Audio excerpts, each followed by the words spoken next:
ठीक है। आज जो है उससे आगे बढ़ेंगे अपना वेक्टर स्केलर क्वांटिटीज के बारे में पढ़ेंगे, यानी कि सदिश और अदिश राशियों के बारे में पढ़ेंगे, ठीक है। और साथ में आज ही हम क्या देखेंगे, इनर्शियल और नॉन इनर्शियल फ्रेम, यानी कि जड़त्वीय और अजड़त्वीय जो है क्षेत्र, ठीक है, उनके बारे में भी पढ़ेंगे। चलो, तो आज अपना पहले सदिश और अदिश जो है वो देखेंगे आप, ठीक है। थोड़ा बहुत चेक किया होगा आपने पहले सदिश और अदिश राशियां क्या होती हैं, इससे पहले पढ़ा होगा वेक्टर और स्केलर क्वांटिटीज क्या क्या होती हैं, ठीक है। तो सबसे पहले हम क्या करते हैं, एक बार हल्का सा इंट्रो ले लेते हैं कि क्या अपना वेक्टर क्वांटिटी है और क्या अपना स्केलर क्वांटिटी है। जरा ध्यान से देखना, ठीक है। एक तो है स्केलर क्वांटिटी और दूसरा क्या है आपका वेक्टर क्वांटिटी है, ठीक है। ये भौतिक राशियां होती है ना, भौतिक राशियों का मतलब है जिसके लिए भी आप मात्रक निकालते हैं या विमाएं निकालते हैं, यूनिट निकालते हैं या डायमेंशन निकालते हैं, या जो डायमेंशन लेस है पर उनको भौतिक विज्ञान के अंदर, फिजिक्स के अंदर पढ़ा जाता है, ऐसी सारी राशियां फिजिकल क्वांटिटीज या भौतिक राशियां होती हैं। और हर भौतिक राशि को इन दो में डिवाइड किया जा सकता है, स्केलर में और वेक्टर में। स्केलर और वेक्टर को हिंदी वाले जो है वो लिखेंगे, वेक्टर क्वांटिटी को लिखेंगे सदिश राशि, सदिश राशि, और स्केलर क्वांटिटी को क्या लिखना है, अदिश राशि। अब थोड़ा सा दिमाग में रखना अदिश राशि और सदिश राशि को, ठीक है। इन दोनों के बारे में दो कॉमन चीजें जो हमें पता होनी चाहिए। पहली चीज तो हमें यह पता होनी चाहिए कि मैग्नीट्यूड क्या होता है, परिमाण क्या होता है और डायरेक्शन क्या होती है। जैसे सामान्यतया आप हल्का सा दिमाग लगाइएगा, कोशिश कीजिएगा, ठीक है। मैंने आपसे कहा कि आप पूर्व दिशा की ओर 5 किलोमीटर चलते हैं, क्या आप ईस्ट डायरेक्शन में 5 किलोमीटर की डिस्टेंस को कवर करते हैं। जरा ध्यान से समझिए, क्या कहा मैंने, ईस्ट डायरेक्शन में 5 किलोमीटर की डिस्टेंस। यहां पे दो चीजें थी, पहली चीज थी एक मैथमेटिकल क्वांटिटी, एक न्यूमेरिकल क्वांटिटी, एक नंबर था, एक संख्या थी जिसे हमने कहा 5। ये जो 5 है इसे कहा जाता है मैग्नीट्यूड या परिमाण, इसे कहा जाता है मैग्नीट्यूड या परिमाण। तो एक चीज, चाहे वो स्केलर क्वांटिटी हो चाहे वो वेक्टर क्वांटिटी हो, दोनों के पास परिमाण प्रेजेंट होता है, दोनों के पास क्या होता है, मैग्नीट्यूड प्रेजेंट होता है, ठीक है। दोनों के पास परिमाण होगा। परिमाण का मतलब है क्या, 5 किलोमीटर, 5 यहां पे परिमाण है, ठीक है। जैसे आपने कहा 6 किलोमीटर प्रति घंटा या 6 किलोमीटर पर आवर की स्पीड, तो यहाँ पे 6 जो है वो क्या है, आपका परिमाण है। आपने कहा 5 न्यूटन का बल लगा, तो यहाँ पर 5 जो है वो क्या है, आपका परिमाण है या मैग्नीट्यूड है, ठीक है। इसके साथ में एक चीज होती है डायरेक्शन। मैंने क्या कहा था, आप ईस्ट डायरेक्शन में चले, आप पूर्व दिशा में चले। यहाँ पे जो दिशा का इंडिकेटर है, जो दिशा को बता रहा है, वो है डायरेक्शन। सदिश में से आप समझ पा रहे होंगे सदिश, दिशाओं के साथ। दिशाओं के साथ का मतलब है कि जो आपकी वेक्टर क्वांटिटीज होगी उसमें मैग्नीट्यूड के साथ साथ डायरेक्शन भी होगी, दिशा भी होगी, जबकि इसमें परिमाण तो होगा परंतु दिशा नहीं होगी। स्केलर क्वांटिटी में दिशाओं का अभाव होता है। इसका मतलब एक सामान्य सी चीज ये भी कि कोई scalar quantity direction dependent function नहीं हो सकती। कोई रैखिक या आप एक तरीके से कहेंगे या अदिश राशियां दिशाओं के सापेक्ष परिवर्तनशील नहीं होती हैं, ठीक है। दिशाओं के सापेक्ष परिवर्तनशील होने का मतलब यह है कि अगर आप किसी चीज को नॉर्थ से साउथ की ओर मोड़ दें, क्या नॉर्थ से साउथ की ओर, या कोई चीज नॉर्थ चल रही है आपने साउथ मोड़ दिया, ऐसा करने से वेक्टर क्वांटिटीज या सदिश राशियों पर प्रभाव पड़ेगा, परंतु अदिश या स्केलर क्वांटिटीज पर कोई भी प्रभाव नहीं पड़ेगा, कोई भी प्रभाव नहीं पड़ेगा, ठीक है। चलिए अब इसके बाद पहले ये दोनों चीजें लिख लीजिए, इसके बाद आगे बात करते हैं। चलिए ठीक है, अब देखिएगा, ठीक है। सदिश और अदिश राशियां हमने डिवाइड कर ली हैं और उनके बारे में लिखना है, ठीक है। तो अब एक काम कीजिए, सभी लोग हेडिंग डाल लीजिए, ये दोनों, हाँ ऐसे लाइन बना लीजिए, एक तरफ स्केलर और एक तरफ वेक्टर। कुछ स्केलर और वेक्टर क्वांटिटीज को लिख लीजिए। अगर भाई जो आपके क्वेश्चन में पूछ लिया, पेपर के अंदर आ गया, तो वहां आप लिख पाए, ठीक है। इसको लिख लीजिए, ठीक है। हाँ जैसे कुछ मैं आपको ऐसे बता देता हूँ, बाकी लिखा भी दूंगा मैं आपको।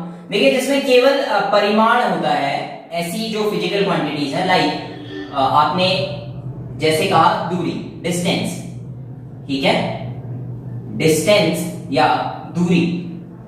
और इसी के कंपैरिजन में अगर आप देखेंगे विस्थापन को, डिस्प्लेसमेंट को, तो आप पाएंगे कि डिस्प्लेसमेंट जो है वो आपका क्या है, एक वेक्टर क्वांटिटी है, ठीक है। अब इन्हीं दोनों के सापेक्ष में एक और चीज बता दो, इन्हीं दोनों के रिलेशन में आपने स्पीड और वेलोसिटी का नाम सुना होगा, है ना। स्पीड एक अदिश राशि होती है जिसे हम गति के नाम से जानते हैं ना, गति, और वेलोसिटी जिसे वेग कहा जाता है वो क्या है, आपकी वेक्टर क्वांटिटी है, ठीक है, वो क्या है, आपकी वेक्टर। अब जब इनके बारे में हम आगे पढ़ेंगे ना, मल्टीप्लिकेशन वगैरह देखेंगे, तो आपको पता चलेगा कि किस तरीके से हम इसको कर सकते हैं। जैसे वर्क है आपका, कार्य है, उसको हम क्यों स्केलर में रख रहे हैं, फोर्स को क्यों वेक्टर क्वांटिटीज के अंदर रख रहे हैं, ये चीजें अब जब वेक्टर का एडिशन मल्टीप्लिकेशन आप आगे देखेंगे तो उसमें समझ में आ जाएगा। फिलहाल तो इनकी टेबल बनाइए इस तरीके से, एक तरफ स्केलर लिखिए, एक तरफ वेक्टर लिखिए, कुछ बहुत क्वांटिटीज, कुछ बहुत चीजें मैं आपको लिखा देता हूं, ठीक है। चलिए लिखिए, अदिश राशियों में लिखिएगा, यानी कि स्केलर क्वांटिटीज में लिखिएगा क्या, डिस्टेंस हो गया हमारा, टाइम लिख लीजिए, समय, टाइम, चाल यानी कि स्पीड, द्रव्यमान यानी कि मास, आयतन यानी कि वॉल्यूम, घनत्व यानी कि डेंसिटी, दाब यानी प्रेशर, कार्य यानी कि वर्क, ऊर्जा यानी कि एनर्जी, शक्ति यानी कि पावर, आवेश मतलब चार्ज, साथ में एक चीज और लिखिए, विद्युत धारा, इलेक्ट्रिक करंट, और इसके ऊपर स्टार लगा दीजिएगा, इलेक्ट्रिक करंट, इसके ऊपर स्टार लगा दीजिए, विद्युत धारा। फिर लिखिए विभव, पोटेंशियल, विभव, पोटेंशियल। फिर लिखिए आवृत्ति, फ्रीक्वेंसी, आवृत्ति, फ्रीक्वेंसी।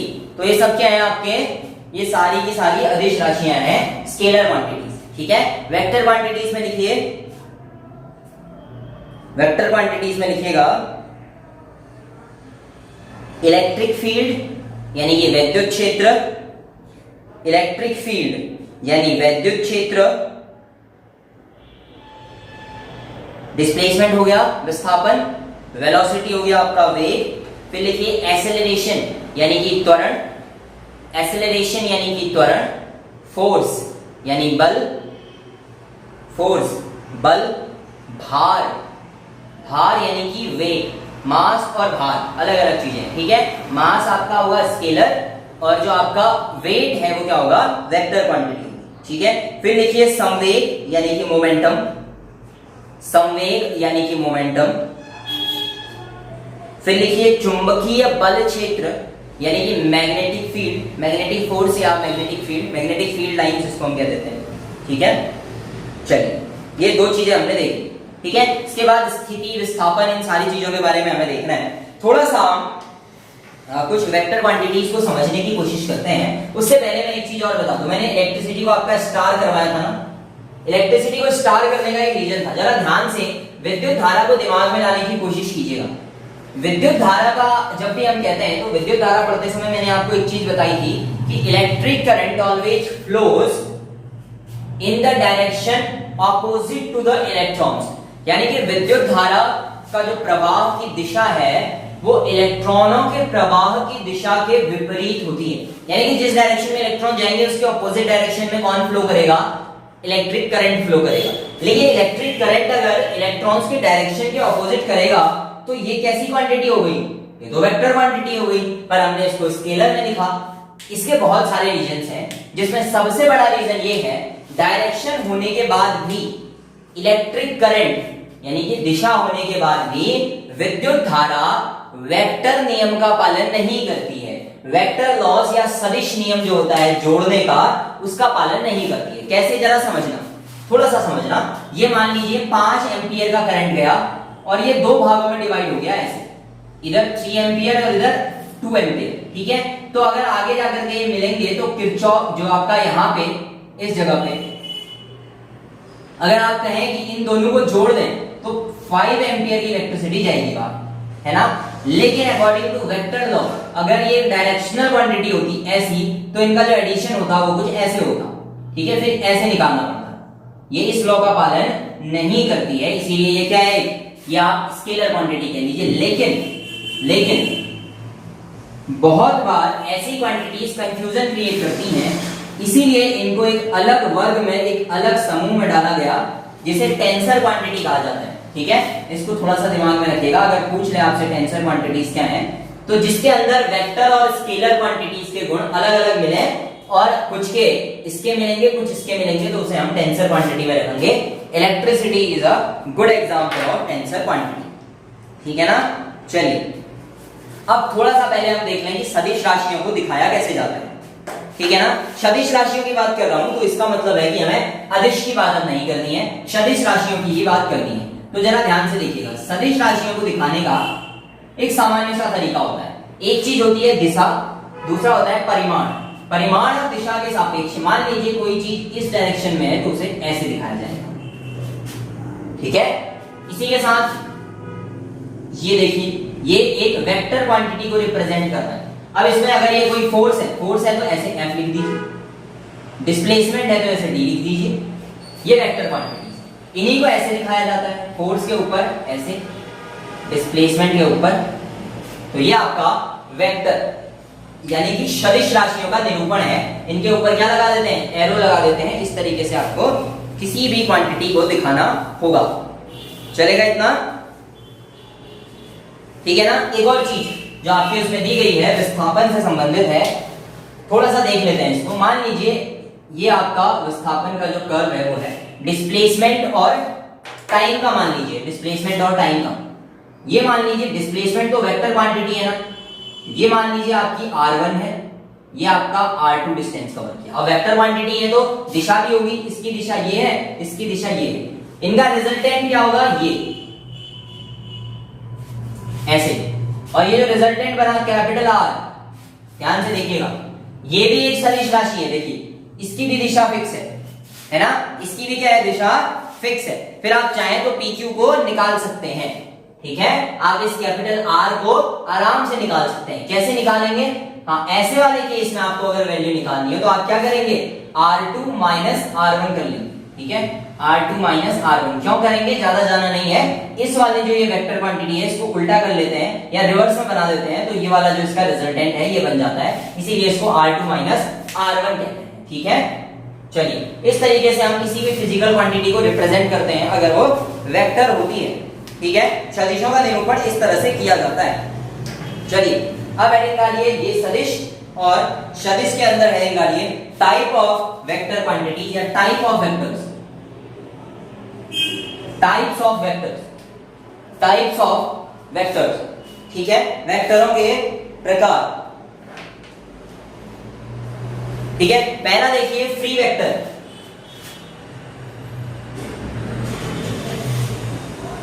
पहला है आपका फ्री वेक्टर या इसे कहा जाता है मुक्त सदिश। फ्री वेक्टर या मुक्त सदिश ऐसी वेक्टर क्वांटिटी या ऐसा कोई सदिश जिसके ये वाले जो पॉइंट आप देख रहे हैं ये बिल्कुल फ्री हो, इनके इधर उधर मूवमेंट से ज्यादा फर्क ना पड़ता हो या कोई भी फर्क ना पड़ता हो कह लीजिए, ठीक है। इनके इधर उधर मूवमेंट से ज्यादा फर्क या कोई भी फर्क नहीं पड़ेगा, इनके प्रारंभिक और अंतिम बिंदु को कहीं भी घुमाया जा सकता है। ऐसे सदिशों को क्या कहा जाता है, मुक्त सदिश कहा जाता है। ऐसे सदिशों को क्या कहा जाता है, मुक्त सदिश कहा जाता है। एग्जांपल यहीं पर लिखे हुए हैं, फिर भी आप लिखना चाहें तो लिख सकते हैं फ्री वेक्टर के, ठीक है। क्या, एक तो विस्थापन, इसे कहा जाएगा डिस्प्लेसमेंट। विस्थापन के अलावा वेलोसिटी जो है वो भी इसी का एग्जांपल है, मुक्त सदिश है। इसे आप फ्रेम ऑफ रेफरेंस में कहीं भी घुमा सकते हैं, किसी भी डायरेक्शन में, ज्यादा फर्क इससे या बिल्कुल भी फर्क इससे नहीं पड़ता है, ठीक है ना। हाँ, इसके अलावा देखिए अगली हेडिंग डालिए आप स्लाइडिंग वेक्टर।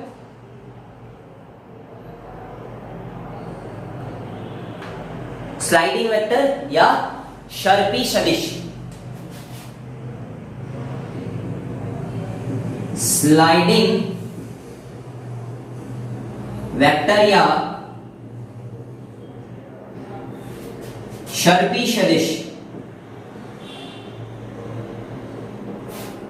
स्लाइडिंग वेक्टर या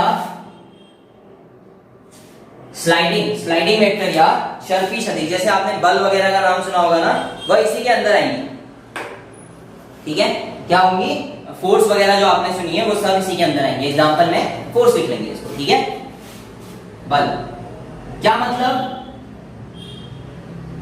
अगर इसको हम चेंज करें और किसी एक राशि के समांतर दूसरी राशि है, मान लीजिए ये फोर्स है, ये एक्सेलरेशन है, अब इसको मूवमेंट करके हम फोर्स को ऊपर दिखा दें तो दूसरी राशि पर प्रभाव पड़ेगा। ठीक है, दूसरी राशि पर प्रभाव पड़ जाएगा। ऐसी राशियां को क्या कहा जाता है? स्लाइडिंग वेक्टर कहा जाता है। यानी कि अगर आप किसी के भी पैरेलल इसको डिस्प्लेस करेंगे तो ये उस पर क्या डालेगा? इफेक्ट डालेगा। ठीक है ना, चलिए हाँ, फिर लिखिए बाउंड वेक्टर। अगला लिखिए बाउंड वेक्टर। बाउंड वेक्टर को कहा जाता है आबद्ध सदिश।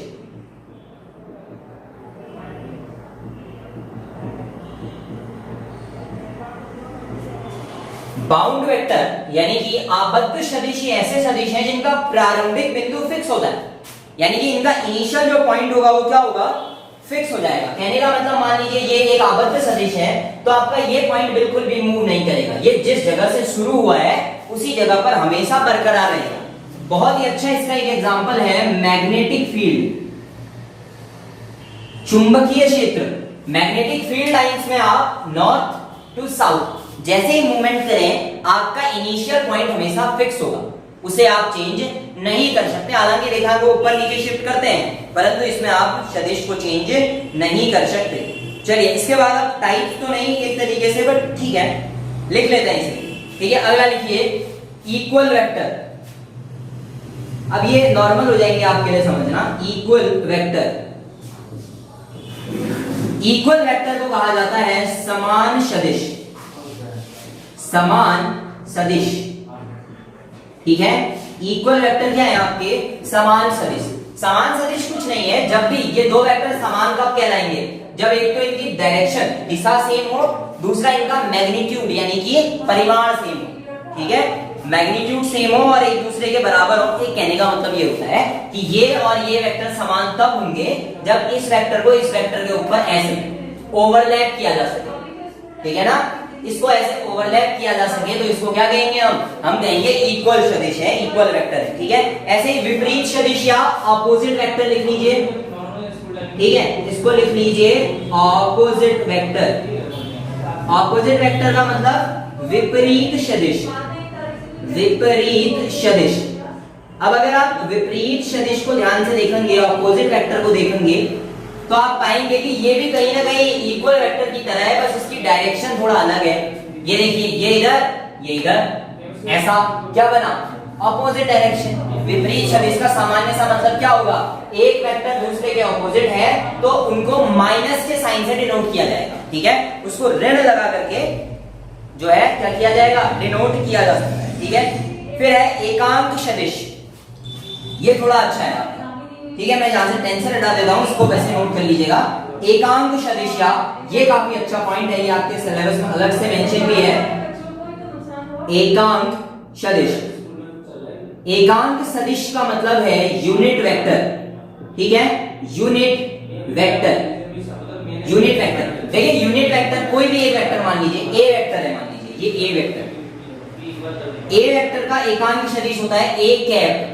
ए कैप को कैसे निकाला जा सकता है?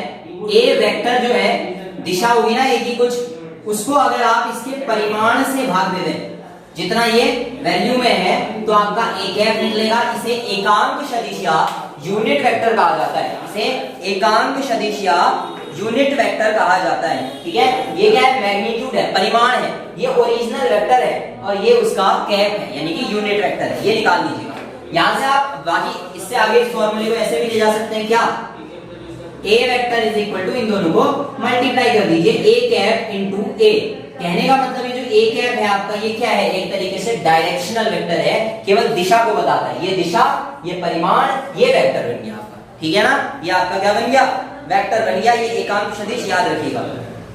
लंब कोणीय एकांक सदिश, ऑर्थोगोनल यूनिट वेक्टर्स, ये अच्छे वेक्टर्स हैं, इसको पढ़ना पड़ता है, ये आपके काफी ज्यादा काम आने वाले हैं। Orthogonal unit vector, orthogonal unit vector का मतलब क्या है?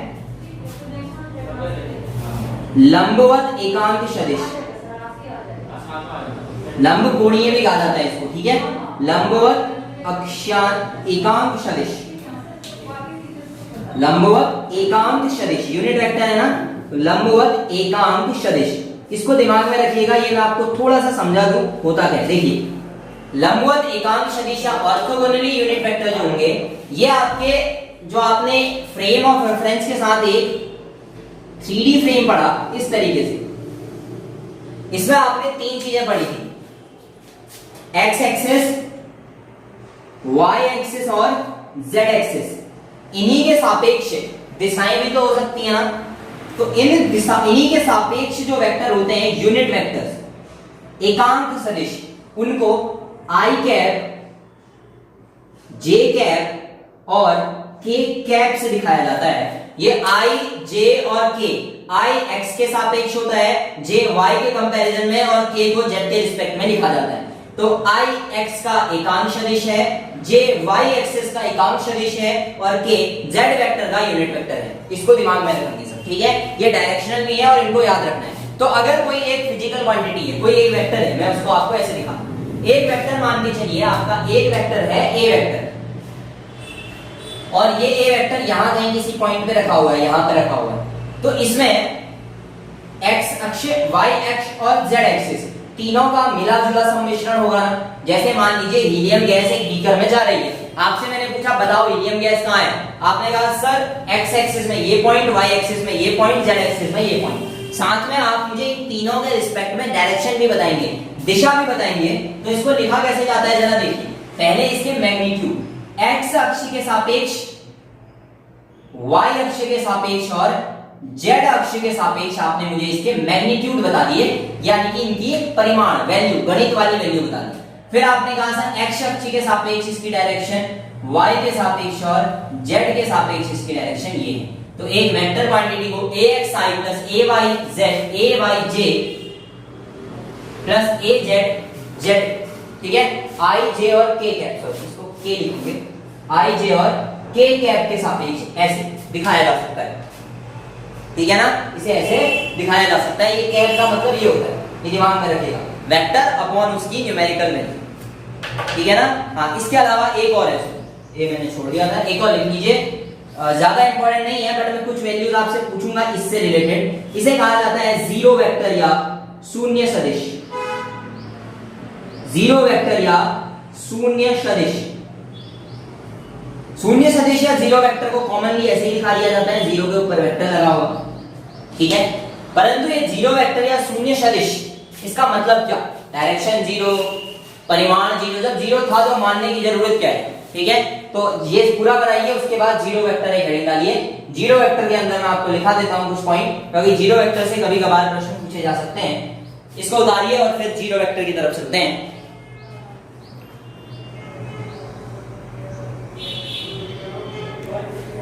चलिए जीरो वेक्टर लिखिए, छोटी सी हेडिंग बना लीजिए, जीरो वेक्टर, छोटी सी हेडिंग एक बना लेंगे जीरो वेक्टर, क्योंकि इससे प्रश्न आने की संभावना है, ठीक है। स्केलर क्वांटिटीज हमारी अब जरूरत नहीं है इनको पढ़ने की, ठीक है, वेक्टर की तरफ आ गए हैं। अब हेडिंग डालेंगे सभी क्या, जीरो वेक्टर,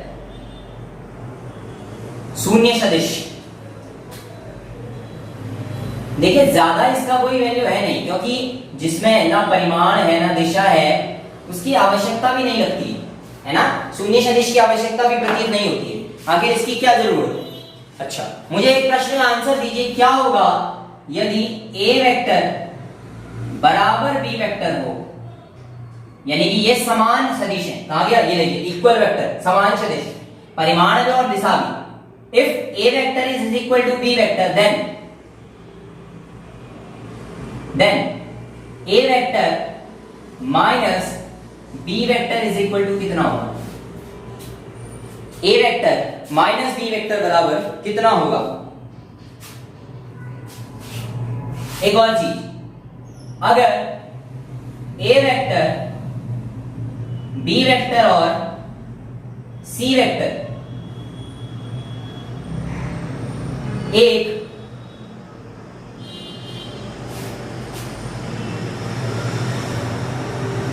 बंद संरचना का निर्माण करते हैं, एक क्लोज बॉडी का निर्माण करते हैं, एक क्लोज बॉडी बंद शरीर का निर्माण करते हैं फिजिकल क्वांटिटी का। लाइक ये ए वेक्टर, बी वेक्टर और ये सी वेक्टर, ये बंद हो गया।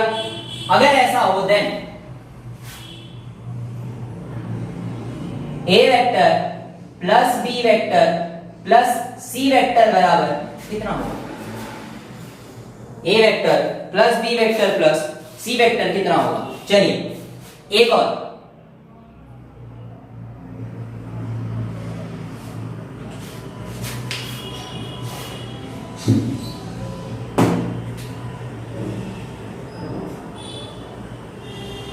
वेक्टर ऑफ ओरिजिन क्या होगा? मूल बिंदु का सदिश क्या होगा?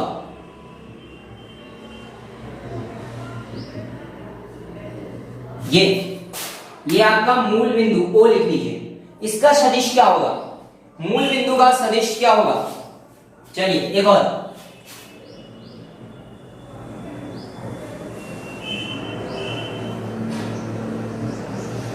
विराम में रखी वस्तु का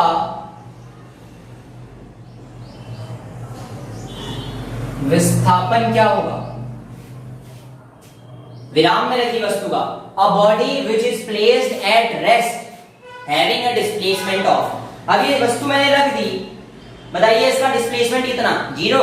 नहीं, डिस्प्लेसमेंट जीरो हो ही नहीं सकता, क्योंकि डिस्प्लेसमेंट क्या है आपका? एक वेक्टर क्वांटिटी है, जीरो के साथ साथ उसकी दिशा भी बतानी पड़ेगी, लेकिन एक रुकी हुई वस्तु के विस्थापन की दिशा कैसे बताई जा सकती है?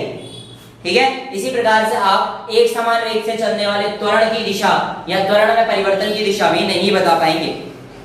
तो इन सब का जवाब क्या होगा? इन सारे क्वेश्चंस का अगर आपसे वो अलग अलग पूछ ले, एमसीक्यू मान के चलिए इनको, इन सारे प्रश्नों का जवाब क्या है? इन सारे प्रश्नों का एक ही जवाब है, जीरो वेक्टर, शून्य सदिश। इसी के लिए अलग से हमें इस शून्य सदिश या जीरो वेक्टर को पढ़ने की आवश्यकता पड़ती है, इसी के लिए हमें शून्य सदिश पढ़ने की आवश्यकता पड़ती है। मान के चलिए कि शून्य सदिश एक ऐसा सदिश है जिसका मैग्नीट्यूड जीरो है, ठीक है, जिसका परिमाण क्या है आपका? जीरो है, जिसका परिमाण क्या है आपका? जीरो है, ठीक है। चलिए अब इसी से रिलेटेड कुछ और चीजें करते हैं, शून्य सदिश से रिलेटेड देखिएगा जरा, क्या हो अगर किसी एक वेक्टर को शून्य सदिश से जोड़ा जाए? क्या हो अगर किसी नंबर को, किसी संख्या को शून्य सदिश से गुणा कर दिया जाए? और क्या हो यदि किसी शून्य मैग्नीट्यूड को किसी एक वेक्टर क्वांटिटी के साथ गुणा कर दिया जाए?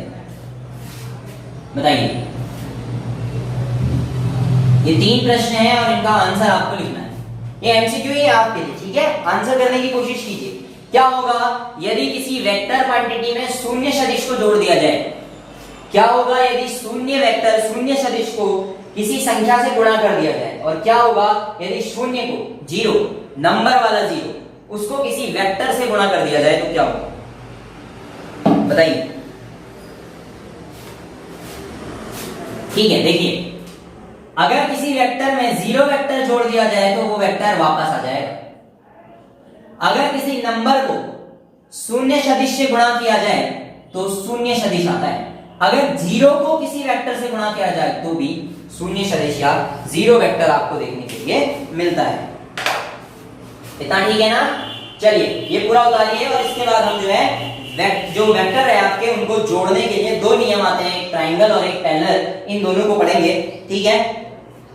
चलिए, एक तो पैरेललोग्राम और एक ट्राइंगल यानी कि समांतर चतुर्भुज का नियम और त्रिभुज का नियम जो है उसको हम पढ़ेंगे। उतारिए इसे फटाफट।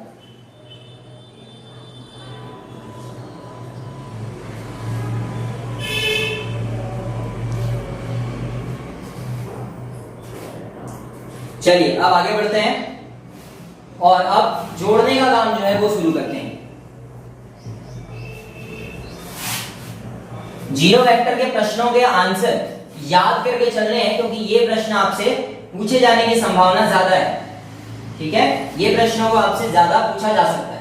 अब जो एडिशन वाला है इसको बहुत ज्यादा हम नहीं पढ़ेंगे, बस थोड़ा बहुत अपने दिमाग में रखेंगे, क्योंकि हमारा जो मुख्य प्रश्न आएगा जिसकी संभावना सबसे ज्यादा है वो यूनिट वेक्टर जो है उनसे आएगी, और वो वेक्टर और स्केलर मल्टीप्लिकेशन के हैं, ना कि जोड़ घटाने के। बट ठीक है, वो याद करने की आवश्यकता है उनको। ठीक है, तो उनको याद करेंगे। पहला लिखिए वेक्टर एडिशन में, पहला त्रिभुज नियम, यानी कि ट्राइंगल लॉ। त्रिभुज नियम यानी कि ट्राइंगल से रिलेटेड लॉ, ट्राइंगल त्रिभुज से संबंधित। देखिए मान लीजिए ये आपका एक वेक्टर है, ये आपका एक वेक्टर है जिसे हम ए वेक्टर कह देते हैं। ये आपका एक वेक्टर है जिसे हमने कह दिया ए वेक्टर। ठीक है, ये आपका क्या है, एक ए वेक्टर है। ठीक है, और इसी के सापेक्ष एक और वेक्टर है बी वेक्टर। मान लीजिए ये एक वेक्टर है आपका बी वेक्टर। ये दो सदिश राशियां हैं, कुछ भी हो सकती हैं। बल हो सकता है, एक बल दूसरे बल में जोड़ना हो, ठीक है, या ये हो सकता है कि किसी कार्य वो आपका एक्सेलरेशन त्वरण को किसी दूसरे त्वरण में जोड़ना हो। तो इन दो वेक्टर क्वांटिटीज को कैसे जोड़ा जाए? क्या ए वेक्टर और बी वेक्टर को ऐसे जोड़ा जा सकता है, या इनके नंबर को आपस में जोड़ दिया और फिर जो भी निकला उसको वेक्टर लगा दिया, ऐसा? तो ऐसा नहीं होगा।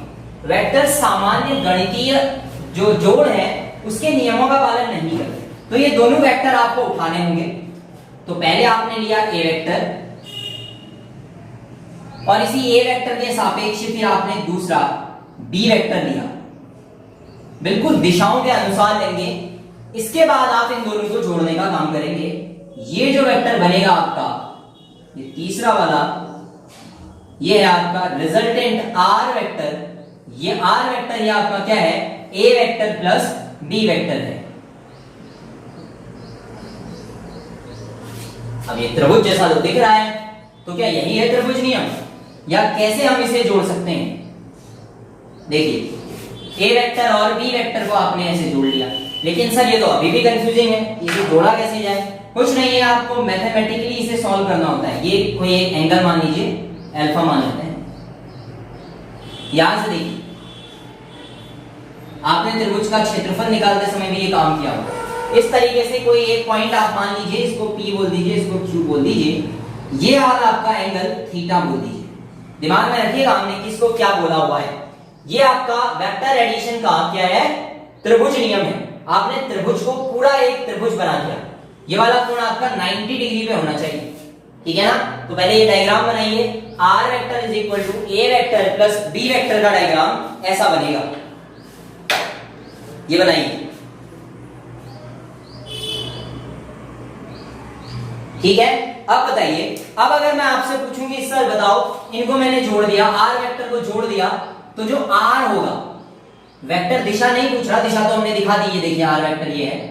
मैं आपसे पूछ रहा हूं कि इसको जोड़ने के बाद जो रिजल्ट आएगा वो क्या होगा, परिमाण क्या होगा उसका, या एक तरीके से आप कहें वैल्यू क्या होगी।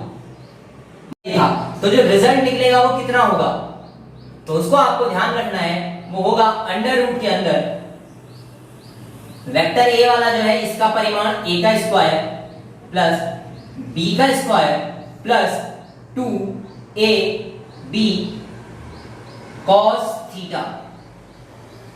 अब ये जो थीटा एंगल है वो दिमाग में रखिएगा कौन सा है, अल्फा नहीं थीटा, ठीक है। तो ये आपका क्या है, डायरेक्शन है। ये आपका क्या है, इस जो आपने जोड़ा इसकी गणितीय एक तरीके से व्याख्या है कि r कितना होगा, ठीक है ना। चलिए ये लिखिए,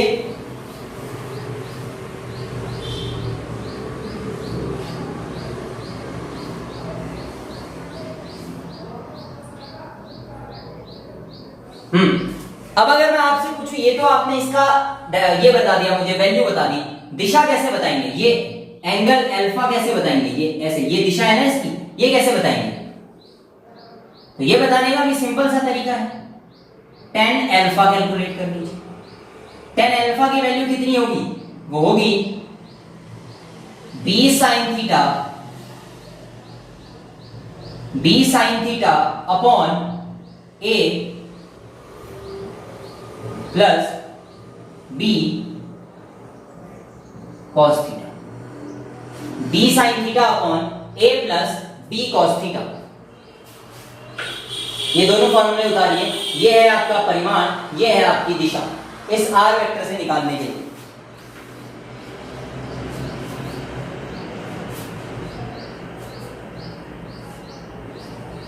ठीक है, देखिए त्रिभुज में भी यही है, चतुर्भुज में भी यही है। समांतर चतुर्भुज या पैरेललोग्राम जब आप पढ़ेंगे, दोनों फॉर्मूले यही है, कुछ नहीं बदलता, इसीलिए एक ही बार याद रखना है। बस ये एंगल याद रखना है, ये एंगल आपको वहां भी याद रखना पड़ेगा, वहां भी आपको अल्फा जो है वो याद करना पड़ेगा। ठीक है, चलिए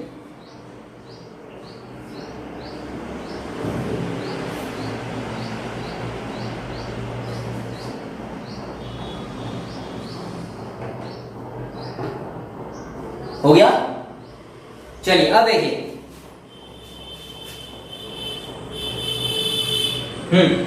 अब जरा ध्यान से सोचिएगा, ये उतार लिया ना, ये ऐसे याद रखने की कोशिश कीजिएगा, बाकी कुछ नहीं है इसमें। मान लीजिए दो सदिश दिए हुए हैं, उन्हें आपको जोड़ना है, परंतु अब वो ऐसे नहीं है। वो दो सदिश आपको दे दिए, अब आपने पैरेललोग्राम का यूज करना है, समांतर चतुर्भुज का यूज करना है।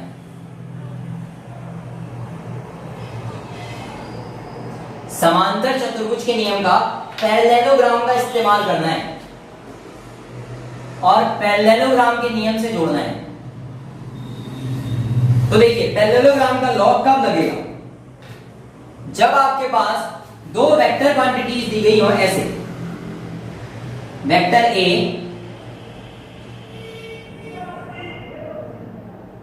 वेक्टर बी, दिशा का भी ध्यान दीजिएगा।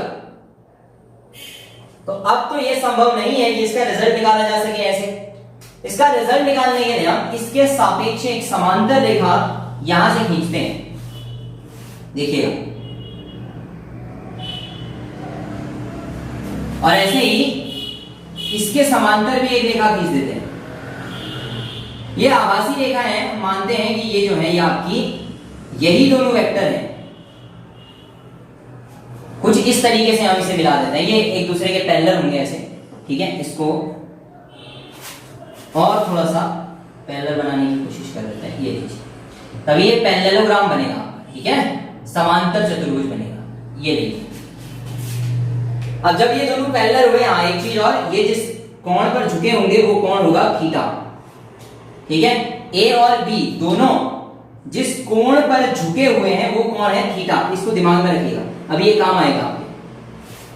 अब बताइए इसका रिजल्ट क्या है, ए और बी को जोड़ने के बाद जो बनेगा वो क्या है, तो वो है इसका रिजल्टेंट, जो कि इन दोनों को आपस में मिलाकर बनता है, ये है आर वेक्टर। अब ध्यान से समझिएगा, ये वाला जो एंगल है आपका, ये वाला, ये है अल्फा। फॉर्मूले यही रहेंगे, एंगल ध्यान दीजिएगा, इन दोनों के बीच का एंगल थीटा, ये आर अल्फा। इसी में थीटा निकालने का एक और सामान्य तरीका ये होता है, इसको बढ़ा दिया जाता है ऐसे और इसको रख दिया जाता है थीटा, ये और ये कोण बराबर होंगे दोनों। ठीक है, तो इसे रख देते हैं थीटा, वैल्यू यही रहती है, सारी चीजें यही हैं, समांतर चतुर्भुज का नियम ये। ठीक है, ज्यादा इससे कोई न्यूमेरिकल आपके आएंगे नहीं, इसीलिए ये ज्यादा आपको पढ़ना नहीं है। ठीक है,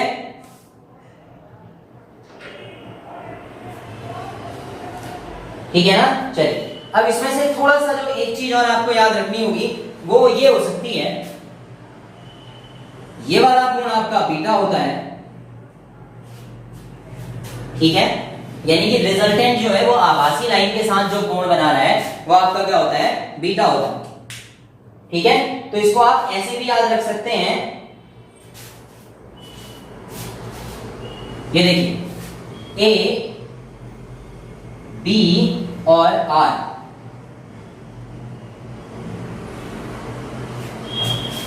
ये रहा आपका ए, ये रहा बी, ये रहा आर, इनके बीच में कुछ इंटर रिलेशन भी हम निकाल सकते हैं। साइन बीटा साइन अल्फा और r अपॉन साइन थीटा, ये आपस में बराबर होते हैं। ये समांतर चतुर्भुज के अंदर होगा, त्रिभुज के अंदर नहीं होगा, ध्यान दीजिएगा। त्रिभुज रूल में ऐसा नहीं होता है, समांतर चतुर्भुज नियम में ये चीजें लागू होती हैं, क्योंकि वहां आपके पास साइन बीटा या बीटा एंगल आपके पास होता है। यहां से ये फॉर्मूला भी याद रखिएगा, a upon sine beta is equal to b upon sine alpha is equal to r upon sine theta. Angle को इधर उधर मत कीजिएगा, ठीक है। अगर ये ना भी लिखें तो भी आप इससे a और b की वैल्यू निकाल सकते हैं। इन दोनों से आप a की वैल्यू और r की वैल्यू निकाल सकते हैं। इन दोनों से आप किसी की भी वैल्यू इस तरीके से आप कैलकुलेट कर सकते हैं, ठीक है। और b sin theta upon a plus cos theta से क्या कर सकते हैं आप, a plus b cos theta से tan अल्फा की वैल्यू यानी कि कोण जो है उसकी वैल्यू निकाल सकते हैं, ठीक है। अब हेडिंग डालिए स्पेशल केस, विशेष परिस्थितियां या विशेष स्थितियां। हेडिंग डालिए विशेष स्थितियां, स्पेशल केस या विशेष परिस्थितियां, स्पेशल केस या विशेष परिस्थितियां, स्पेशल केस या विशेष परिस्थितियां।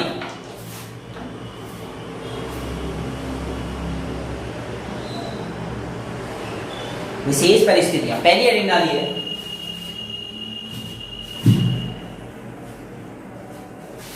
जब दोनों सदिश एक ही दिशा में हों, जब दोनों सदिश एक ही दिशा में हों, when both the vectors are in same direction,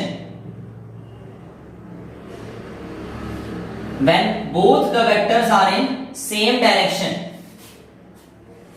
when both the vectors are in same direction, जब दोनों सदिश एक ही दिशा में हों। देखिए जब दोनों सदिश एक ही दिशा में होंगे तो उनके बीच का कोण कितना होगा, 0। और जब 0 होगा तो उसमें रिजल्ट जो होगा वो क्या होगा, देखें under root a square plus b square plus 2ab cos 0 कितना 1। a square plus b square plus 2ab किसका फॉर्मूला होता है, a प्लस b का whole square. a plus b के होल स्क्वायर का स्क्वायर और ये रूट कैंसिल हो जाएगा, तो जो आंसर होगा वो कितना होगा, a प्लस b होगा, ठीक है। अब ये इसके बीच में जो भी होगा ये समझ लीजिएगा, क्या a square plus b square plus 2ab formula होता है a प्लस b के होल स्क्वायर का, होल स्क्वायर से रूट कैंसिल हो जाएगा, a प्लस b बचेगा, ठीक है। इतना तेज कर लीजिएगा। यहां ध्यान से देखिएगा, साइन 0 0 तो b 0 something 0 upon something finish 0।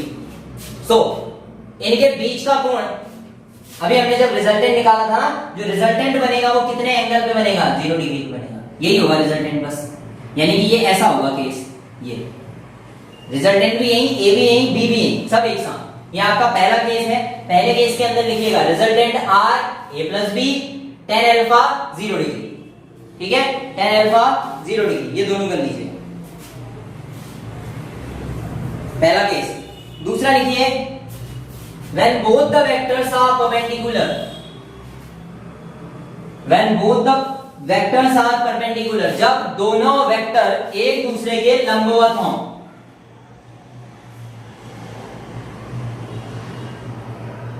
जब दोनों वेक्टर एक दूसरे के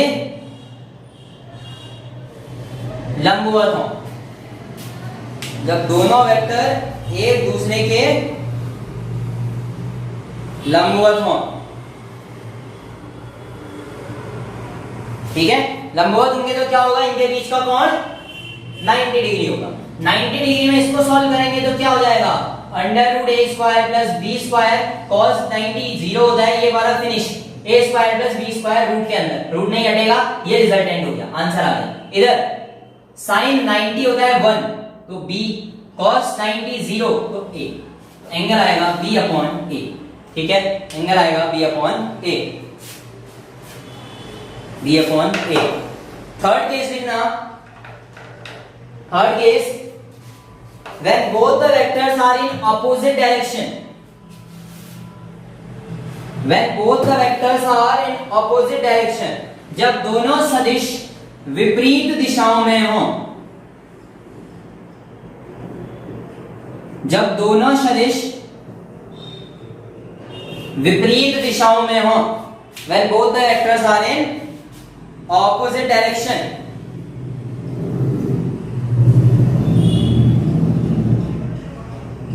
ठीक है। हाँ, क्या होगा फिर जब ऑपोजिट डायरेक्शन में होंगे तो इनके बीच का कोण कितना होता है 180 डिग्री। इधर से निकालिए फिर a square plus B square plus 2ab cos 180 कितना होता है cos 180 कितना -1। बहुत बढ़िया, तो ये कितना -2ab हो जाएगा। और इसको सॉल्व करें तो a square plus B square minus 2ab a minus B का होल स्क्वायर यानी कि a माइनस बी इसका आंसर होगा। रिजल्टेंट tan अल्फा की बात करें तो ये होता है कितना 0, तो फिनिश।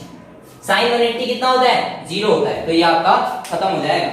और इसके अलावा 180 भी हो सकता है किसी केस में, ये दिख रहा है ना, रिजल्टेंट की वैल्यू 180 भी हो सकती है क्योंकि sin 180 थीटा और 0 इन दोनों केसेस में ऐसा होता है, तो 0 जो है वो इसका आंसर हो सकता है। ठीक है, 0 और 180 दोनों सही है, अगर भाई में आता है तो कर लीजिएगा। ठीक है, अल्फा जो है आपका ये दोनों कोण हो सकता है, ध्यान दीजिएगा। ठीक है, अल्फा 180 अगर ऑप्शन में है तो वो भी हो सकता है।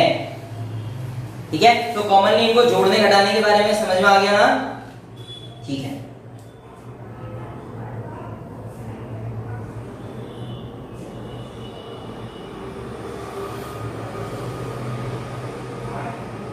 ठीक है। हाँ, अब देखिए जरा, मान लीजिए एक वेक्टर से ज्यादा वेक्टर्स को जोड़ना है तो क्या, ये देखिए a वेक्टर और b वेक्टर, मान लीजिए ये है a, ये है b। अब जैसे आपने इनको जोड़ा क्या बना, ये बना c वेक्टर। फिर ये इसमें नया वेक्टर जोड़ा d वेक्टर, तो ये बना आपका e वेक्टर। फिर f वेक्टर को जोड़ा तो ये बना आपका e और f का रिजल्टेंट कोई भी r वेक्टर। तो ये जो r वेक्टर है क्या है a vector plus b vector plus d vector plus f। ठीक है, ऐसे भी इसको जोड़ा जा सकता है। दोबारा देख लीजिए, अगर भाई जो कॉम्बिनेशन दिया हो a वेक्टर और b वेक्टर, मान लीजिए a plus b plus c plus d, ये निकालना है आपको। a प्लस b को जोड़ा, एक रिजल्ट बनाना r1 वेक्टर निकालेंगे। फिर जो अगला वेक्टर दिया हुआ है c वेक्टर, उसे जोड़ेंगे r1 के साथ, तो ये बनेगा, इसे कह दिया r2 वेक्टर। फिर इसके साथ जोड़ दीजिए b वेक्टर, तो ये हो गया आपका r2 प्लस d, ये वाला जो बनेगा r2 प्लस d होगा रिजल्ट। तो a vector plus b plus c plus d ऐसे निकालते हैं।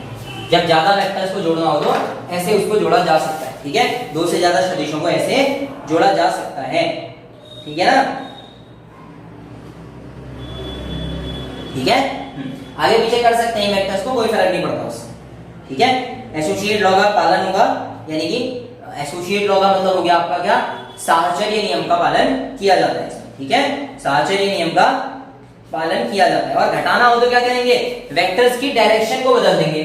a प्लस बी था ना, तो a माइनस बी कर देंगे, ऐसे जोड़ दीजिए, ये बनेगा रिजल्टेंट, तो a प्लस बी ऐसा लिख सकते हैं ना। ये देखिए a vector minus B vector करना है मान लीजिए आपको, तो a माइनस बी लिखने से अच्छा a vector plus minus B vector कर दीजिए। ये a था, ये b था, तो b का ऑपोजिट कर लीजिए, ये बस ये हो गया a माइनस बी। ठीक है, कैसे देखना जरा, ये a वेक्टर माइनस बी करना है ना, पहले प्लस बी करते हैं, जरा देखो, ये हुआ ना प्लस बी, ऑपोजिट क्या होगा b का, ये माइनस बी वेक्टर है, इन दोनों को जोड़ दीजिए, ये बन गया a माइनस बी वेक्टर। ठीक है, ऐसे हो, थोड़ा बहुत दिमाग में होना चाहिए, बाकी कोई ऐसा बहुत बड़ा वो है नहीं। अब आएंगे multiplication of vectors. Multiplication of vector, vector राशियों का गुणा, सदिशों का गुणन। ये अच्छा चैप्टर है, अच्छा टॉपिक भी है, इससे प्रश्न भी आएगा। सदिश राशियों का गुणा या मल्टीप्लिकेशन ऑफ वेक्टर क्वांटिटीज, सदिश राशियों का गुणा।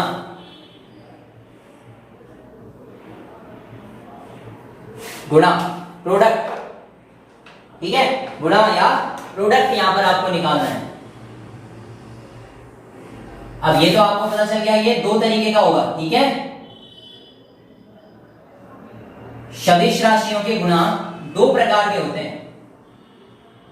कौन कौन से, एक स्केलर प्रोडक्ट होता है, दूसरा वेक्टर प्रोडक्ट होता है।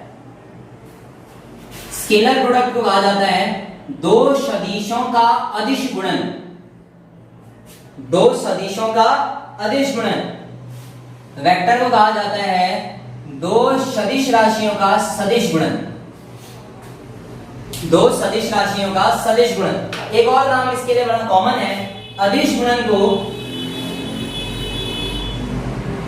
डॉट प्रोडक्ट भी कहा जाता है, जबकि वेक्टर या सदिश को क्रॉस प्रोडक्ट कहा जाता है। इसको दिखाना हो तो ए वेक्टर डॉट बी वेक्टर कहा जाता है, इसको दिखाना हो तो ए वेक्टर क्रॉस बी वेक्टर कहा जाता है।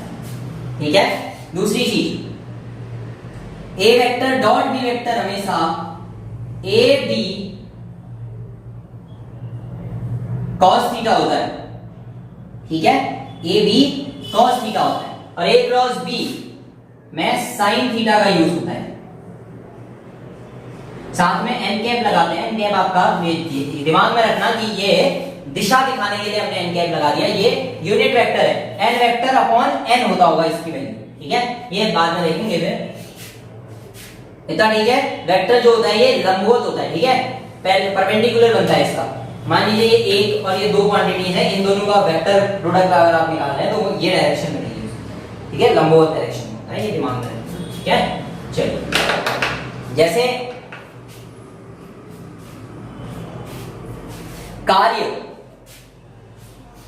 F डॉट डी पढ़ा है ना आपने, कार्य बराबर बल गुणा विस्थापन, work is equal to force into displacement. ये F और D दोनों क्या हैं? वेक्टर हैं। डॉट प्रोडक्ट हुआ F D cos थीटा, जो बना रिजल्ट वो वेक्टर नहीं है, वो स्केलर है। यानी कि स्केलर गुणन क्यों हुआ? क्योंकि दो वेक्टरों को गुणा करके जो राशि बनी वो कैसी बनी? स्केलर बनी। इसीलिए इस गुणा को स्केलर प्रोडक्ट कहा जाता है। इसे क्या कहा जाता है? स्केलर प्रोडक्ट कहा जाता है। ठीक है ना, इसे क्या कहा जाएगा? स्केलर प्रोडक्ट कहा जाएगा। ठीक है, इसे कहा जाएगा आपका स्केलर। ठीक है, इसी तरीके से आप क्या कर सकते हैं? किसी वेक्टर क्वांटिटी को डिफाइन कर सकते हैं, लाइक फील्ड लाइंस को डिफाइन कर सकते हैं आप। ठीक है, इससे आप अलग अलग तरीके से इसे दिखा सकते हैं। ठीक है, जैसे अनुप्रस्थ काट का क्षेत्रफल A और विद्युत धारा के विद्युत धारा की I वैल्यू को जब आप क्रॉस मल्टीप्लाई करते हैं तो आपको विद्युत धारा का घनत्व J देखने के लिए मिलता है। विद्युत धारा का घनत्व J। अच्छा नहीं, ये तो डॉट प्रोडक्ट में आ जाएगा आपका। ठीक है, क्योंकि I is equal to J dot E, इसको भी यही लिखने की कोई दिक्कत नहीं। I जो है वो भी आपका क्या होता है? J डॉट A होता है। यानी कि ये भी क्या है? J A cos theta. क्या है? J A cos theta. ठीक है, ये वैसे याद नहीं रखना है, सिंपल ये समझने के लिए कि जो डॉट प्रोडक्ट होता है उसके बाद जो रिजल्ट आता है, जो डॉट होगा उसके बाद जो रिजल्ट निकलेगा वो क्या होगा? एक स्केलर क्वांटिटी होगी। वो क्या होगी? स्केलर क्वांटिटी होती है। ठीक है, वो आपकी क्या होती है? स्केलर क्वांटिटी होती है। ठीक है,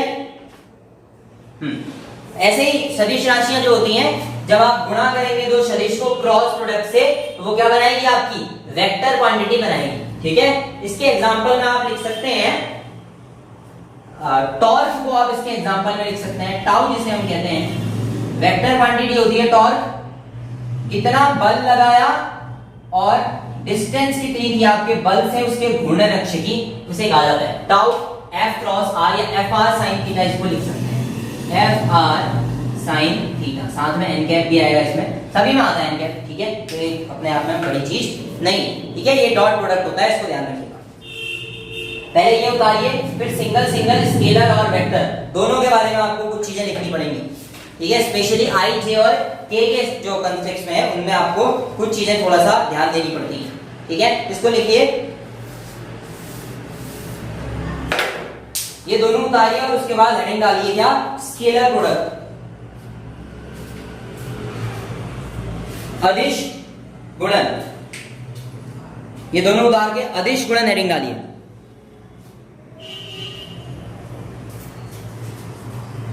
दोनों उतारिए और अदिश गुणन को हेडिंग डालिए स्केलर प्रोडक्ट।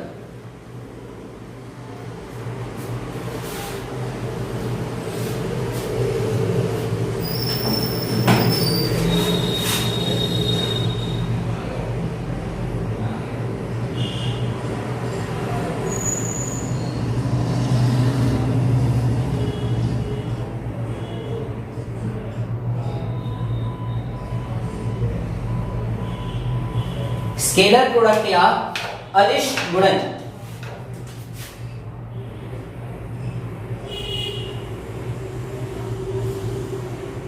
ये डॉट प्रोडक्ट भी आपका, ठीक है। देखिए पहला पॉइंट बनाइए,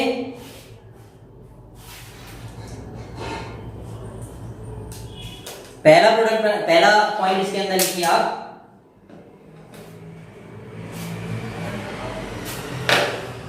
the scalar product of any two vectors, the scalar product of any two vectors,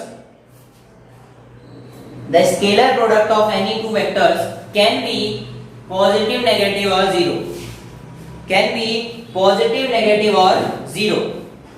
यानी कि दो सदिशों का अदिश गुणन, दो सदिशों का अदिश गुणन, दो सदिशों का अदिश गुणन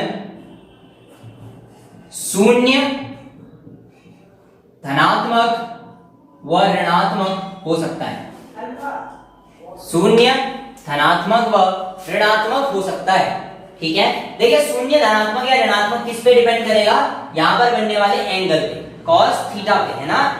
cos 90 जीरो तो जीरो बनेगा, 90 से पहले में पॉजिटिव आएगा, 90 के बाद में नेगेटिव आएगा, ठीक है। तो क्या हो सकता है, पॉजिटिव, नेगेटिव और जीरो हो सकता है। दूसरा लिखिए, अदिश गुणनफल क्रम विनिमेय नियम का पालन करता है।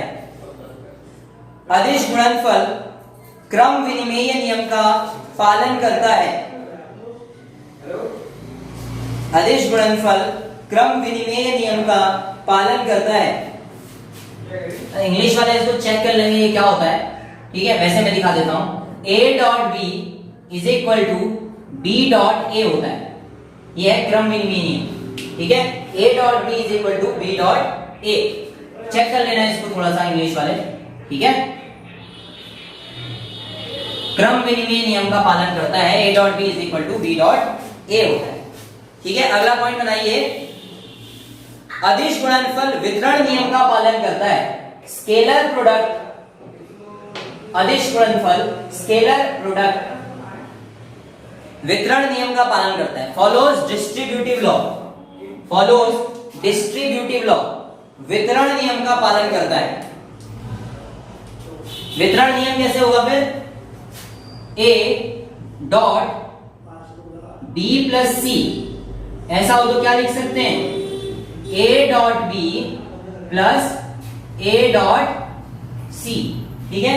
इस तरीके से आप जो इसको लिख सकते हैं, ठीक है। यह आपका वितरण नियम या डिस्ट्रीब्यूटिव प्रॉपर्टीज हो गई, ठीक है। बाकी हमने पढ़ा है अगर दो वेक्टर्स क्या हो, एक दूसरे के परपेंडिकुलर हो, उनका क्या होता है, वैल्यू जीरो हो जाता है, ठीक है। अपोजिट डायरेक्शन में हो तो नेगेटिव हो जाता है, सेम डायरेक्शन में हो तो फिर क्या होगा आपका, सेम डायरेक्शन या 90 से पहले पहले कैसे हो तो उनको पॉजिटिव में रख सकते हैं, ठीक है ना। चलिए इसका मतलब मैंने आपको एक चीज जो दिखाई थी आई जे जे के वाली, उसको याद करने की कोशिश कीजिए। आई डॉट जे, आई जो था वो किसके सापेक्ष था, एक्स के, जे वाई के, एक दूसरे के लंबवत हो गए ना, जीरो। आई डॉट जे या जे डॉट के या के डॉट आई कैप, इसकी वैल्यू कितनी होती है, जीरो होती है। ये महत्वपूर्ण मान के चलिए, इसको स्टार लगा दीजिए, ये इंपॉर्टेंट है। I dot J is equal to J dot K या I dot J, J dot K dot I, जो भी कोई भी एक दूसरे को आपस में गुणा कर लीजिए, जो एकांक सदिश है उनकी वैल्यू कितनी आएगी, जीरो आएगी। अब एक ही डायरेक्शन में हो तो वन आएगी, कहा ना हमने, तो यहाँ पे अगर इसी के साथ एक और चीज आप लिख सकते हैं, क्या, I dot I, J dot J और के डॉट की अगर आप करेंगे तो वैल्यू कितनी आएगी इनकी, वन आएगी, क्योंकि ये एक ही दिशा में है, एक ही डायरेक्शन में है। ये उतार लीजिए, ठीक है, ये उतारिए, इसके बाद फिर हम आगे बढ़ेंगे, ठीक है। इसी में एक बार डॉट प्रोडक्ट कैसे निकालते हैं वो भी देखेंगे।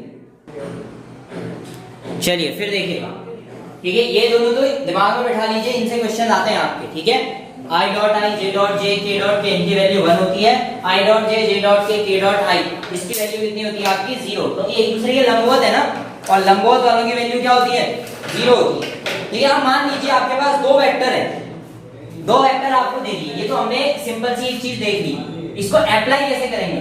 अगर आपके पास दो वेक्टर दिए हो, ए वेक्टर और बी वेक्टर आपको दे दिए हो ऐसे, ए एक्स आई प्लस ए वाई जे प्लस ए जेड के, ऐसे ही बी वेक्टर दे दिया हो बी एक्स आई प्लस बी वाई जे प्लस बी जेड के, तो आप इन दोनों का डॉट ए डॉट बी कैसे निकालेंगे? अब ये जब ए आई जे के दे दिया तो इसका मतलब मान के चलिए कि एंगल सब दे दिए, दिशा दे दी। कैसे जरा देखते हैं, कुछ नंबर लिख लेते हैं। 5i cap plus 6j cap plus 3k cap, ऐसा कुछ दिया होगा आपको। ऐसे यहां भी मान लीजिए 2i cap plus 4j cap plus 3k cap, ऐसा कुछ दे दिया। अब आपसे पूछे वो a डॉट b निकालो,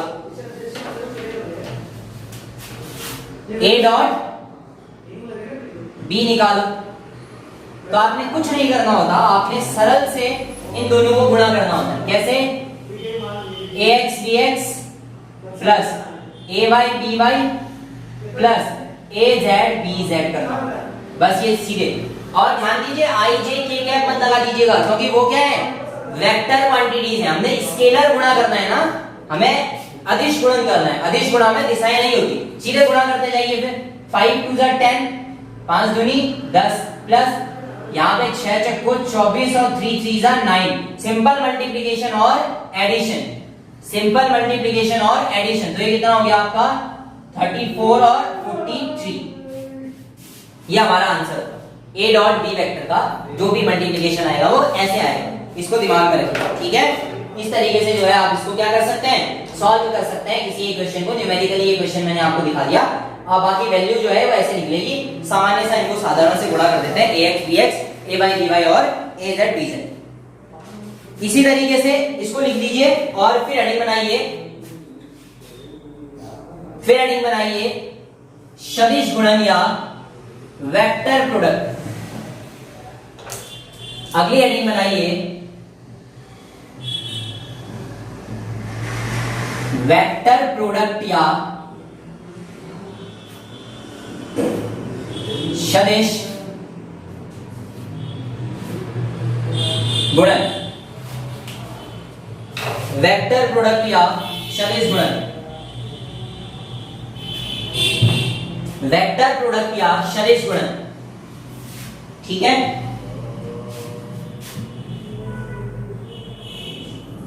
वेक्टर प्रोडक्ट या सदिश गुणन, ठीक है। ये A B sine theta cross product होता है ना, तो इसमें हमको डॉट नहीं क्रॉस जरूरी होता है, ठीक है।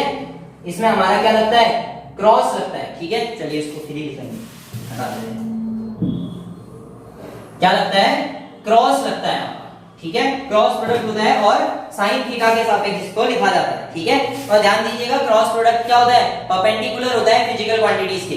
ये ए और बी दो वेक्टर हैं, इनका जो वेक्टर गुणा होगा वो इनके लंबवत होगा हमेशा, ठीक है। ये ध्यान में रखिए, ठीक है। लिखिए फिर पहला लिखिए, सदिश गुणन क्रम विनिमय नियम का पालन नहीं करते हैं। कहने का मतलब A cross B is not equal to B cross A, वहां उल्टा था इसका, ध्यान दीजिएगा ये बराबर होता था। वेक्टर क्रम विनिमय नियम का पालन नहीं करते हैं, क्रम विनिमय का पालन नहीं करते हैं। अच्छा, डिस्ट्रीब्यूटिव लॉ को फॉलो करेंगे या नहीं, तो इसका आंसर है yes, vector quantities follows distributive law, वितरण नियम का पालन करते हैं, ठीक है। ए क्रॉस बी प्लस ए क्रॉस सी, वितरण नियम का पालन करते हैं, डिस्ट्रीब्यूटिव लॉ या डिस्ट्रीब्यूटिव प्रॉपर्टी जो है उसका पालन करते हैं, ठीक है। फिर बाकी लंबवत वगैरह के बारे में मैंने आपको बताया है, ठीक है ना। क्या साइन थीटा होता है, साइन 91 होता है, तो इनकी कॉमन वैल्यू हो जाती है जितनी इनकी मैग्नीट्यूड की होगी। अगर ये एक दूसरे के लंबवत हो जाए तो मैग्नीट्यूड की जो वैल्यू होगी उसके सापेक्ष इसको रख देते हैं, ज्यादा इसमें कोई कंफ्यूजन नहीं होगा, ध्यान दीजिएगा, ठीक है। और अगर एंगल 0 हो जाए तो साइन 0 0 होता है, और साइन 0 0 होने पे ये क्या होंगे, साइन 0 0 होते ही खत्म हो जाएगी वेक्टर क्वांटिटी। कैसे? इनके बीच का कोण अगर 0 है तो ये फिनिश। ऐसा कब? जब I का क्रॉस I से कराया जाए तो I साइन 0 यानी कि 0। ऐसे ही J का क्रॉस J से कराया जाए और K का क्रॉस प्रोडक्ट K से हो तो इनकी क्वांटिटी या इनका जो आंसर आएगा वो 0 आएगा। लेकिन I, J और K को एक दूसरे से मल्टीप्लाई करने के लिए आपको थोड़ा सा सर्कल प्रोडक्ट का ध्यान देना पड़ता है। इस तरीके से ये सर्कुलर चलेगा, ठीक है, ये दिमाग में रखिएगा। क्रॉस प्रोडक्ट इसको फॉलो करता है। कैसे? एक बार ऐसे देखो, I cross J K, J cross K I, K cross I J, ठीक है, इसको लिख भी लेते हैं। I क्रॉस J उसके अगले वाला, ठीक है, फिर J क्रॉस K का अगले वाला, इसका आंसर होगा ये। J क्रॉस K क्या किया? I, K क्रॉस I क्या बनेगा फिर? J, तो K क्रॉस I कितना बन जाएगा? J। ये थोड़ा सा दिमाग में आपको, इसको उल्टा भी कर सकते हैं आप चाहे तो, मतलब लिखने का तरीका है वो आप चेंज कर सकते हैं, ठीक है ना। अगर बाय द वे ऐसे ना दिया हो तब भी इसकी वैल्यू को आप ऐसे याद कर सकते हैं। कभी कभार क्या होता है ना, आपसे एमसीक्यू में वो ऐसे ना पूछ के चीजें बदल देगा, कभी कभी ऐसा पूछ देगा। इसकी वैल्यू भी यही होती है, इसमें माइनस के कैप क्रॉस जे, इसकी वैल्यू भी आई होती है, माइनस के क्रॉस जे ऐसे ऐसे वापस में, ठीक है, उल्टा हो जाएगा। के क्रॉस जे माइनस आई होता है, जे क्रॉस आई माइनस के होता है, उल्टा चलने में माइनस साइन लग जाता है, ठीक है ना। माइनस आई क्रॉस के जे होता है, ठीक है, ये ध्यान दीजिएगा। है कुछ नहीं, बस ये आपको थोड़ा बहुत क्वेश्चन में घुमाने के लिए ऐसे पूछ सकता है। अदरवाइज बहुत ही सिंपल चक्रीय फॉर्मूला, चक्रीय तरीके से चलेगा और इससे थोड़ा सा आगे को सॉल्व करने के लिए भी आपकी आसानी होगी, ये ध्यान दीजिए।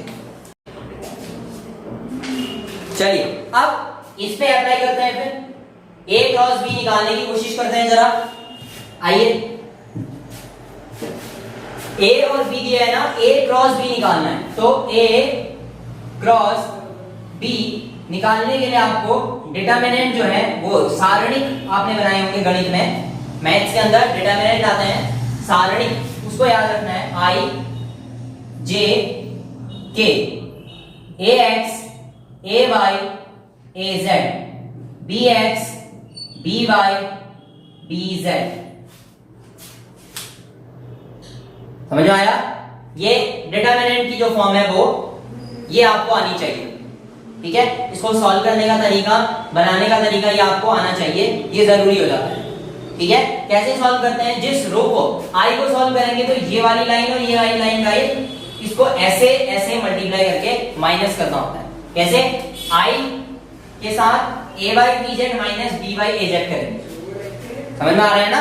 देखिए लिख देता हूं, A cross B is equal to, सबसे पहले आई के रिस्पेक्ट में चलेंगे, आई लिख लिया ना, और आई लिख लिया तो आई के ये दोनों ऐसे लाइनों को छोड़ दीजिए, इन दोनों को सॉल्व करेंगे। पहले ए वाई बी जेड माइनस ए जेड बी वाई, आई हो गया, प्लस जे कर देते हैं। अब जरा प्लस जे के साथ आइए, इधर लिखते हैं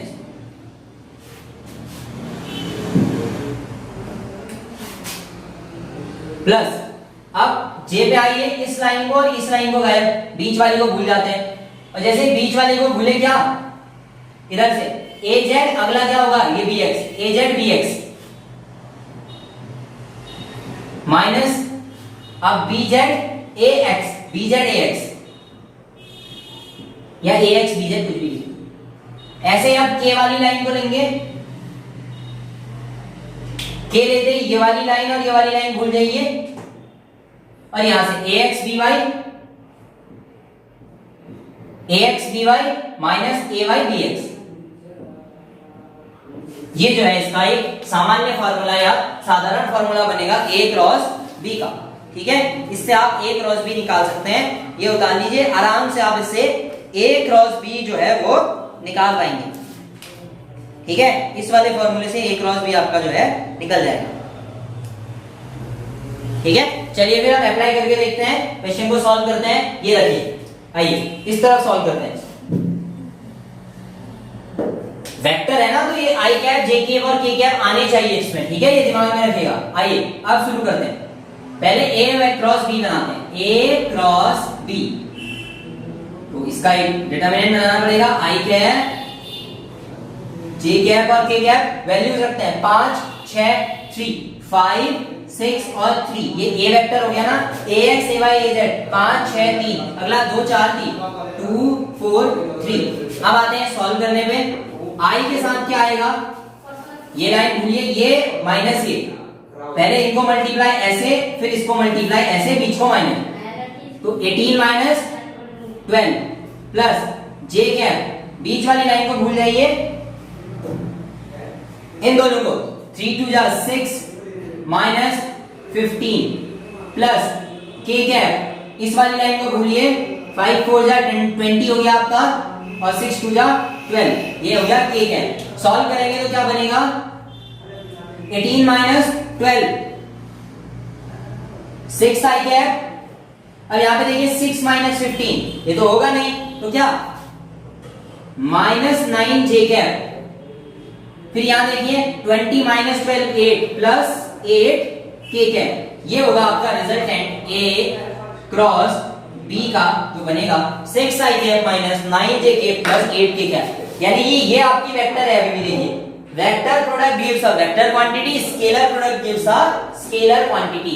तो इस तरीके से आपके वेक्टर और स्केलर दोनों मल्टीप्लिकेशन हमने कर लिए। बेहतरीन तरीके से ये क्वेश्चन जो है वो आपको आ भी गए होंगे, और इससे आने वाले जितने भी प्रश्न हैं वो कर लोगे आप। ये एग्जांपल के साथ हमने दोनों प्रोडक्ट भी देख लिए। इसी तरह कोई न्यूमेरिकल आपसे पूछ ले, किसी किसी को 0 रख के भी दे सकता है वो। मान लीजिए वो ऐसा कर दे, यहाँ पे कुछ लिखे ही ना, ऐसा लिख दे 2i + 3k, 2i + 3k लिखाना है उसने, 2i + 3k, तो इसको 0 रखिएगा। मतलब जब भी आप सॉल्व करें इसको पूरा बना लीजिए एक बार। मतलब उसने अगर ऐसा ही लिया है तो इसको 0 जे कैप कर लीजिए। जब ये पूरा हो जाए फिर सॉल्व कीजिए। कोई भी अगर आप सॉल्व करें 0 मान के फिर सॉल्व कीजिएगा, अगर नहीं लिया हो। मान लीजिए ऐसे ही दे दे, a vector is equal to 3i cap, b vector is equal to 6k cap, तो a डॉट b कितना, ऐसे पूछ सकता है। ये a vector is equal to 3i cap, b vector is equal to 6j cap, तो a dot b बराबर कितना। अच्छा, a डॉट b कैसे निकाल देते, इसका b वाले के i कैप के साथ गुणा करेंगे, वो कितना है 0। तो इसका जो आंसर होगा वो 3 × 0 0 प्लस j × इसका j होगा ना, ये 0j cap plus 0k cap, और इसका क्या होगा 0i cap plus 6j cap plus 0k cap. गुणा कर दीजिए, 3 × 0 0 6 × 0 0, ये भी 0, फाइनल आंसर 0। ठीक है, ये थोड़ा सा दिमाग में रखिएगा। ऐसे क्वेश्चन ज्यादा आते हैं, जो कंफ्यूज करने के लिए आते हैं वो ज्यादा आते हैं, ये बाकी दिमाग में रखिए। ठीक है, अब बाकी चीजें फिर अगली क्लास में करेंगे। चलिए, thank you guys, thank you, next video.